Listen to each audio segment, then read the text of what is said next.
Hello learners, welcome to Unacademy। আজকে আমরা আলোচনা করব ব্রিটিশ এডুকেশন কমিশন নিয়ে, যেটা অবশ্যই তোমাদের এক্সাম পয়েন্ট অফ ভিউ থেকে ইম্পর্টেন্ট হবে। খুব ভালো করে বুঝবে, যেখানে আমাকে বুঝতে পারবে না সেটা অবশ্যই কমেন্ট সেকশনে রাখবে, কারণ আগামীকাল এক্সাম এই পার্টগুলো থেকে কিন্তু তোমাদের প্রশ্ন প্রতিবার থাকে।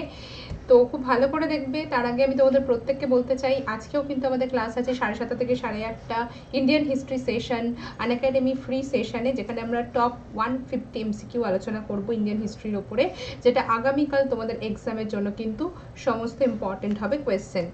এবং অবশ্যই তোমরা ফ্রি ক্লাস যারা তোমাদের আনএকাডেমি অ্যাপস ডাউনলোড করা নেই, তারা যখন অ্যাপস ডাউনলোড করে আসবে, মানে ফ্রি ক্লাস জয়েন করবে, তখন তোমার কাছে যদি কোনো কোড চায়, মানে ফ্রি ক্লাস জয়েন করার জন্য কোড চায়, আনলক কোড, তাহলে অবশ্যই এই রেফারেল কোডটা ইউজ করবে RAMILA।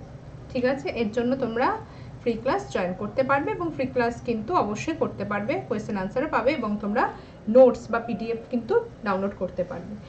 তো আমরা আজকে যেটা দিয়ে শুরু করব সেটা হান্টার কমিশন দিয়ে শুরু করব। খুব ইম্পর্টেন্ট আমাদের প্রত্যেকটা কমিশন। তো তোমরা খুব ভালো করে জানো, আমাদের প্রথম কমিশন যেটা ম্যাগনা কার্টা ইংলিশ এডুকেশন আমরা বলি, এবং এডুকেশন সিস্টেমে একটা ডেভেলপমেন্ট আমরা দেখতে পারলাম সর্বপ্রথম। তাছাড়া ফিমেল এডুকেশন বা ইউনিভার্সিটি, ব্রিটেনের ধাঁচে 3টে ইউনিভার্সিটি আমরা পেলাম, সেটা হচ্ছে উডেন ডিসপ্যাচ 1854 ডালহৌসির সময়। এটা আমাদের প্রশ্ন দেয় উডেন ডিসপ্যাচ থেকে। এবং পরবর্তীকালে এই উডেন ডিসপ্যাচের আমরা যেটা দেখতে পারলাম যে 1882, যেখানে আমাদের বলা হয় যে দেখো ডাউনওয়ার্ড একটা প্রশ্ন তোমাদের দেয়, ডাউনওয়ার্ড ফিল্টারেশন অ্যাবলিশ হয়, ফিল্টারেশন থিওরি এটা অ্যাবলিশ হয় কোন অ্যাক্টের মাধ্যমে, তাহলে উডেন ডিসপ্যাচ বলবে। উডেন ডিসপ্যাচের পরবর্তীকালে ইন্ডিয়ান যখন আমাদের মহারানী ঘোষণাপত্র বা আমাদের গভর্নমেন্ট অফ ইন্ডিয়া অ্যাক্ট 58 এলো 1858, তার পরবর্তীকালে আমরা Indian education commission, Hunter commission কিন্তু আমরা পেলাম, যেখানে চেয়ারম্যান ছিলেন উইলিয়াম হান্টার। 1882 আমাদের year. Objective to study development in education, এখানে যেটা প্রায়োরিটি দেওয়া হয়েছে, দেখো এই এডুকেশন আর কার্জনের যে কমিশন, র্যালিক কমিশন, দুটোর মধ্যে তফাৎ এটা ছিল যে রিপনের হান্টার কমিশন কিন্তু প্রায়োরিটি দিয়েছিল প্রাইমারি এডুকেশনকে, ইউনিভার্সিটি বা হায়ার এডুকেশন প্রায়োরিটি দেয়নি। র্যালিক কমিশন আবার প্রাইমারিকে দেয়নি, আমাদের দিয়েছিল কিন্তু ইউনিভার্সিটি লেভেলে এডুকেশনকে। তো এখানে আমাদের যেটা হান্টার কমিশনে পড়তে হবে, প্রথম আমাদের ভারতীয় ইন্ডিয়ান এডুকেশন কমিশন আমরা এটাকে বলতে পারি। এবং এই সময় আমরা প্রাইমারি এডুকেশন মানে দেখো গভর্নমেন্ট অফিসিয়ালস, তো গভর্নমেন্ট অফিসিয়ালের যারা আপার সেকশন ইউরোপিয়ানরা রয়েছে, লোয়ার সেকশনের জন্য প্রচুর পরিমাণে আমাদের কি দরকার, এমপ্লয়ি দরকার। তো তার জন্য শিক্ষার বিস্তারের দরকার, আর তার জন্য এই কথার উপর বেস করে কিন্তু আমাদের প্রাইমারি শিক্ষা ব্যবস্থাকে বেশি প্রায়োরিটি এখানে দেওয়া হচ্ছে। এবং primary education local self government অ্যাক্টের মাধ্যমে প্রাইমারি এডুকেশনের দায়িত্ব কিন্তু লোকাল সেলফ গভর্নমেন্টকে দেওয়া হয়েছে। ঠিক আছে, এবং আমাদের যেটা দেখা যায় যে two study development in education, আমরা যদি বলি to study the development in education, এই এডুকেশন ডেভেলপমেন্টটা কিন্তু মাথায় রাখতে হবে। ঠিক আছে, এবং প্রাইমারি এডুকেশন সিস্টেমকে বেশি প্রায়োরিটি দেওয়া হয় হান্টার কমিশনের মাধ্যমে। ঠিক আছে, এবং প্রাইমারি এডুকেশনের দায়িত্ব কোথায় দেওয়া হয়েছে, লোকাল সেলফ গভর্নমেন্টের ওপর। নেক্সট আমরা কার্জন পড়বো। তো কার্জনের সময় আমরা 1902 সালে র্যালিক কমিশন ফার্স্ট দেখতে পারি, চেয়ারম্যান থমাস র্যালিকের নাম অনুসারে র্যালিক কমিশন হয়। এখান থেকে তোমাদের পরীক্ষায় কি প্রশ্ন দিতে পারে, র্যালিক কমিশন থেকে নাম্বার 1 তোমাকে কবে অ্যাপয়েন্ট হয়েছে এটা একটা দিতে পারে। নেক্সট তোমাদের দিতে পারে যে আমরা তোমাদের বললাম যে ইউনিভার্সিটি ইন্ট্রোডিউস দ্য রিফর্ম, তো স্টাডি কি ইউনিভার্সিটি এডুকেশনকে প্রায়োরিটি দিয়ে আমাদের র্যালিক কমিশন অ্যাপয়েন্টেড হয়, বেশি প্রায়োরিটি দেয়। প্রাইমারি এডুকেশনকে পুরোপুরি স্কিপ করা হয় এই এডুকেশন সিস্টেমে। এবং সবথেকে বড় কথা, সবথেকে বড় কথা এখানে যেটা বলতে হবে, এখানে তোমাদের প্রশ্ন আসতে পারে যে র্যালিক কমিশনে অনলি ইন্ডিয়ান মেম্বার কে ছিলেন। দেখো যদি ইন্ডিয়ান মেম্বার থাকে তাহলে আমাদের গুরুদাস ব্যানার্জি এবং সৈয়দ হুসেন বিলগ্রামি, এই দুজনের নাম থাকলে, যদি ইন্ডিয়ান মেম্বার এদের মধ্যে কারা কারা ছিল, যদি এরকম প্রশ্ন দেয় তাহলে কিন্তু আমাদের দুজনই হবে। কিন্তু অনলি ইন্ডিয়ান মেম্বার যদি বলে তাহলে কিন্তু সৈয়দ হুসেন বিলগ্রামি কিন্তু কারেক্ট আনসার হবে। ঠিক আছে, এবং এখানে আমাদের পরবর্তীকালে গুরুদাস ব্যানার্জিকে অ্যাপয়েন্ট করা হয়, তার কারণ এখানে যখন সৈয়দ হোসেন বিলগ্রামিকে যখন অ্যাপয়েন্ট করা হয়, তো এটা নিয়ে কথা ওঠে যে ইসলাম বা মুসলিমদের বেশি প্রায়োরিটি দেওয়া হচ্ছে, সেই কারণে এখানে যেহেতু আমাদের জনগণের অ্যাজিটেশন দেখা যায়, সেই জন্য আমাদের জাজ গুরুদাস ব্যানার্জিকে কিন্তু অ্যাপয়েন্ট করা হয় এই কমিশন। নেক্সট যেটা লর্ড চেমসফোর্ডের স্যাডলার কমিশন, সেই সময় স্যাডলার কমিশন আমরা 17 আমরা দেখতে পাচ্ছি। 17 স্যাডলার কমিশনটা কি ছিল, এখানে প্রধান উদ্দেশ্য ছিল ইউনিভার্সিটিকে এক্সিকিউটিভ কন্ট্রোল থেকে ফ্রি করতে হবে। এটা প্রথম, এটা কিন্তু খুব ইম্পর্টেন্ট। ফুল স্যালারিড ভাইস চ্যান্সেলরকে অ্যাপয়েন্ট করতে হবে, এটা হচ্ছে আমাদের স্যালার কমিশনের কিন্তু প্রথম। ভাইস চ্যান্সেলর পোস্টটা যে এলো, ফুল স্যালারি ভাইস চ্যান্সেলর স্যালার কমিশনের মাধ্যমে। এবং আমাদের খুব ইম্পর্টেন্ট যেটা, to study the condition of the university, এটা হচ্ছে ইউনিভার্সিটি লেভেল 1917 চেমসফোর্ডের সময়। এইটা তোমাদের মনে রাখতে হবে যে কোন এডুকেশন কমিশন কোন ভাইসরয়ের সময় হয়েছিল। লর্ড রিডিংয়ের সময় ইচক্যাপ, আবার 1923-তে Inchcape commission central committee of education establish করা। এই সেন্ট্রাল কমিটিটা খুব ভালো করে দেখো যে এডুকেশনের সেন্ট্রাল কমিটি তৈরি করা, কিন্তু সার্জেন্ট প্ল্যান যখন আমরা দেখব, এখানে সার্জেন্ট প্ল্যান অ্যাপয়েন্ট হলো 1944, মানে দ্বিতীয় বিশ্বযুদ্ধের পর। আমাদের যে এডুকেশন সিস্টেমের খুবই মানে আমাদের কথা ওঠে যে ভারতবর্ষের ডেভেলপমেন্টের জন্য ব্রিটিশ গভর্নমেন্ট কী করে, ঠিক আছে। সেটার জন্য আমরা জানি ওয়ার্ধা কমিটিও বসেছিল আমাদের গান্ধীজির নেতৃত্বে বুনিয়াদী শিক্ষার প্রসার ঘটানো, কিন্তু সেটা ব্যর্থ হয়। তো সেক্ষেত্রে আমরা দেখতে পাই যে সার্জেন্ট প্ল্যান কেন অ্যাপয়েন্ট হয়, স্যাডলার কমিশন এবং এদিক থেকে হচ্ছে হার্টক কমিশন, মানে 1917, 1929। এই দুটোকে এক করে আমরা দেখতে পেলাম, এই দুটো প্ল্যানকে খতিয়ে দেখে আমাদের সার্জেন্ট প্ল্যান কিন্তু 1944-এ এলো, ঠিক আছে। তো two raise the standard of the education like ব্রিটেনের স্ট্যান্ডার্ডে এডুকেশন সিস্টেম তৈরি করা। তো 1944-এ আমরা প্রথম একটা কমিটি দেখলাম, এই যে সেন্ট্রাল কমিটি এডুকেশন আমরা ইচক্যাপ কমিশনে দেখতে পেলাম, সেম আমরা একটা কমিশন দেখতে পেলাম, তার নাম হচ্ছে central advisory board of education, central advisory board of education, CABE, central advisory board of education. এবং সবথেকে বড় কথা, আমরা প্রাইমারি এডুকেশন, এটা কিন্তু মনে রাখবে। হান্টার কমিশনে আমরা কি বললাম, প্রাইমারি এডুকেশন, এখানে প্রাইমারি মানে 3 থেকে 6 বছর নার্সারি স্কুল যেটাকে আমরা বলি। এখানে হচ্ছে আমাদের আছে না যে আদর্শ তৈরি করা, ঠিক আছে, আদর্শ তৈরি করা, মেন্টাল এডুকেশন আমরা যেটাকে বলি।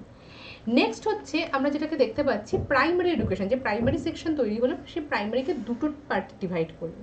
কীভাবে দুটো পার্টে ডিভাইড করলো, একটা হচ্ছে আমাদের জুনিয়র বেসড প্রাইমারি, একটা senior based primary. Junior based primary 6 থেকে 11, সিনিয়র বেসড 11 থেকে 14, মানে 8 অবধি, ব্যাস প্রাইমারি কমপ্লিট। বুঝতে পেরেছো? এই হচ্ছে আমাদের কিন্তু সার্জেন্ট প্ল্যানের ডিভিশন ছিল। এবার যেটা আমরা দেখতে পাচ্ছি, দেখো ম্যাকলে কমিটি তোমাদের বললাম যে যেটা আমাদের ডাউনওয়ার্ড ফিল্টার। লর্ড ম্যাকলে কী করেছেন, সমাজের প্রত্যেকটা স্তরের মানুষের জন্য একদমই না, সমাজের একটা নির্দিষ্ট সময়, মানে একটা নির্দিষ্ট ক্ষেত্র, যেটা হচ্ছে মিডল এবং আপার ক্লাস, এই সেকশনটাকে, যেটাকে আমরা কি বলি, ডাউনওয়ার্ড ফিল্টারেশন, মানে চুয়ে পড়া নীতি কেন বলছে, যদি আমরা এই দুটো সেকশনকে যদি শিক্ষিত করতে পারি, তাহলে যে হিউজ পোর্শন লোয়ার সেকশন রয়েছে তারা আপনি শিক্ষিত হবে, এদের মাধ্যমে শিক্ষার বিস্তার করবে। তাই চুয়ে পড়া নীতিটা কিন্তু খুব ইম্পর্টেন্ট। তো amids the orientalist anglicist controversy Macaulay মিনিটা বলি, আর এটাকে আমরা ইংলিশ এডুকেশন অ্যাক্ট বলি, খুব ইম্পর্টেন্ট, এটা তোমাদের মনে রাখতে হবে। Wooden dispatch important, this was also known as the Magna Carta English education system. It rejected the downward filtration, which are education act rejected the downward filtration theory, তাহলে সেটা হবে wooden dispatch act. It recommended English in the higher studies and the vernacular school level. Secular education খুব important, secular education encourage private enterprises. Next হচ্ছে আমরা যদি বলি education policy 1913 government refuse to take up responsibility compulsory এডুকেশনের দায়িত্ব government refuse করে। It urge provincial government to do the same, provincial গভর্নমেন্টকে priority দেয়। Even private players were encourage, এখানে বেশি প্রাইভেট ইনভেস্টমেন্ট স্কুলের ক্ষেত্রে সেকেন্ডারি স্কুল লেভেলের কিন্তু অ্যাপয়েন্ট করা হয়। আর স্যাডলার কমিশন তো আমি তো বলেই দিলাম, 12+3 প্রোগ্রাম, 12 ইয়ার স্কুলিং, 3 ইয়ার ডিগ্রি, এটা ফার্স্ট ইন্ট্রোডিউস হয়েছিল স্যাডলার কমিশনের মাধ্যমে। সেপারেট বোর্ড সেকেন্ডারি, যেমন আমরা দেখি ইন্টারমিডিয়েট এডুকেশন 11-12 যেটা সেট আপ, ঠিক আছে। এবং let female education, very important, let stress female এডুকেশনের উপর বেশি প্রায়োরিটি দেওয়া। ফিমেল এডুকেশন শুরু হয়েছিল 1875-এ, ফিমেল এডুকেশনকে গ্র্যান্ট করা হয় গভর্নমেন্ট হান্টার কমিশনের মাধ্যমে, এটা মনে রাখবে 82। আর ফিমেল এডুকেশনকে স্ট্রেস দেওয়া হয়, সেটা হচ্ছে আমাদের স্ট্রেস অন ফিমেল এডুকেশন, তাহলে হবে স্যাডলার কমিশন, ঠিক আছে। তাহলে এই জায়গা 3টে আমরা কিন্তু ভালো করে মনে রাখবো। এই কয়েকটা এডুকেশন কমিটি পড়লে তোমাদের কিন্তু কালকে আগামীকাল যদি এডুকেশন কমিটি থেকে কোনো প্রশ্ন থাকে তাহলে এর মধ্যেই থাকে। থ্যাংক ইউ, আবার দেখা হবে তোমাদের নেক্সট কোনো টপিকের সাথে। আনএকাডেমি WBPSC তোমরা প্রত্যেকে সাবস্ক্রাইব করো, তোমাদের জন্য লিমিটেড পিরিয়ড অফার এখন কন্টিনিউ করছে, যেখানে 1 বছরের সাবস্ক্রিপশন 2 মান্থ এবং 2 বছরের সাবস্ক্রিপশনে 3 month absolutely free. Foundation course WBCS 2022 prelims men's batch 17, এটা আমাদের 18 অগস্ট থেকে শুরু হয়েছে। তোমরা এই ব্যাচ কোর্স একমাত্র পেতে পারো যদি তোমরা ক্লাসে জয়েন করো। আর তোমরা আগামীকাল পরীক্ষা দিয়েই বুঝতে পারবে যে আনএকাডেমি কতটা দরকারি, কতটা প্রয়োজনীয়। এবং সেখানে তোমরা যদি আনএকাডেমি প্র্যাকটিস রেগুলার বা ক্লাসের ক্লাস বা special class practice session regular করো, তাহলে তোমরা অবশ্যই তোমাদের লক্ষ্যে কিন্তু ঠিকঠাক করে যদি রেগুলারিটি মেনটেন করো তাহলে নিশ্চয়ই পৌঁছাতে পারবে উইদিন 1 year। এবং সবথেকে বড় কথা যে আমাদের expert batch for math, reasoning এবং ইংলিশ এটা শুরু হচ্ছে 23 অগস্ট 2021।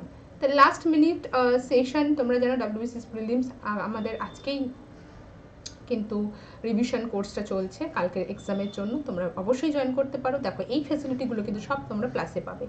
তো প্রত্যেককে বলা হচ্ছে তাড়াতাড়ি প্লাসে জয়েন করো। This Sunday, WBPSC represent paper analysis series for WBCS Prelims 2021 by top educators 22 August 5টার সময়। এবং স্পেশাল ক্লাস ফিচারের মধ্যে যখন তোমরা স্পেশাল ক্লাস জয়েন করবে, ফ্রি ক্লাস যেটা তোমরা যারা সাবস্ক্রাইব করোনি এখনো তারা কী কী ফেসিলিটি পাবে, লাইভ ইন্টারেক্টিভ ক্লাস পাবে টিচারের সাথে, পোল পাবে, সে পোলের মাধ্যমে তুমি কোয়েশ্চেন জিজ্ঞাসা করবে, পোলে তুমি আনসার দেবে এবং পোলে কতগুলো আনসার তুমি ঠিক করলে, কত তোমার র্যাঙ্ক হলো সবার মধ্যে তুমি জানতে পারবে। তুমি কখনো ক্লাস মিস করবে না, কারণ তুমি অবশ্যই ক্লাস শুরু হওয়ার 1 ঘন্টা আগে 1 ঘন্টা আগে তুমি নোটিফিকেশন পাবে। লেকচার নোটস তুমি PDF ডাউনলোড করতে পারবে। আর যে কোনো জায়গায়, বাসে, ট্রামে, ট্রেনে, যে কোনো জায়গায় তোমরা বসে বসে আনএকাডেমি ক্লাস কিন্তু করতে পারবে। সাবস্ক্রিপশন প্ল্যান দেখতে পাচ্ছ এখানে, অবশ্যই তোমরা এই রেফারেল কোডটি ইউজ করো RMIL, এর জন্য তোমরা 10% ডিসকাউন্ট পেয়ে যাচ্ছ। তোমরা 1 মাস থেকে 2 বছর পর্যন্ত যে কোনো অ্যামাউন্ট তোমরা সাবস্ক্রাইব করতে পারো। তোমাদের যদি মনে হয় যে আমি সিরিয়াস প্রিপারেশন নেব তাহলে অবশ্যই 2 বছরের সাবস্ক্রিপশন নাও। আর যদি তোমার মনে হয় আমি এখন আমাদের কোনো রকম সমস্যা রয়েছে তাহলে তোমরা 6 মান্থ, 3 মান্থ, 1 মান্থও ট্রাই করতে পারো। তো অবশ্যই কিন্তু যদি আমার পড়ানো বা আমার ক্লাস বা আমার নোটস থেকে তোমরা হেল্প পেয়ে থাকো তাহলে অবশ্যই যখন সাবস্ক্রাইব করবে এই রেফারেল কোডটা ইউজ করবে RMIL, এর জন্য তোমরা 10% ডিসকাউন্ট পেয়ে যাবে। ফ্রি প্লাস ক্লাসের মধ্যে অনেক ডিফারেন্স আছে, যেখানে ফ্রি ক্লাসে আমরা limited syllabus, limited practice set, limited PDF note পাচ্ছি, প্লাসে কিন্তু complete syllabus, unlimited practice set, unlimited PDF notes কিন্তু পেয়ে যাচ্ছি। প্লাস ফিচারের মধ্যে আমি আমার ফেভারিট এডুকেটর ক্লাস যখনই জয়েন করছি, exam preparation, doubt clearing session, syllabus cover করা, test series, weekly free mock test, এগুলো সব অ্যাভেলেবেল পাচ্ছি। আমি আমার ফেভারিট এডুকেটারের যে কোনো ব্যাচ থেকে আমরা এডুকেটার চয়েস করতে পারি বা সিঙ্গেল কোর্স থেকে এডুকেটার চয়েস করতে পারি, সেটা আমি চয়েস করবো যে আমি কোন এডুকেটারের ক্লাস করবো। এক্সাম প্রিপারেশন তুমি পেয়ে যাবে, সমস্ত এক্সামের প্রিপারেশন এখানে দেওয়া হবে। একটা WBCS এক্সাম প্রিলিমস মেন্সের জন্য 4-5টা করে ব্যাচ থাকে, তুমি চয়েস করবে কোন ব্যাচ থেকে কোন এডুকেটারের ক্লাস করবে বা কোন ব্যাচটা কমপ্লিটলি করবে সেটা তুমি ঠিক করবে। তো অবশ্যই কিন্তু জয়েন করো আনএকাডেমি এবং Unacademy let's crack WB exam YouTube চ্যানেলকে রেগুলার ফলো করো এক একটা টপিক সম্পর্কে ডিটেলস জানার জন্য। আর অবশ্যই কিন্তু ইউজ করো কোড এবং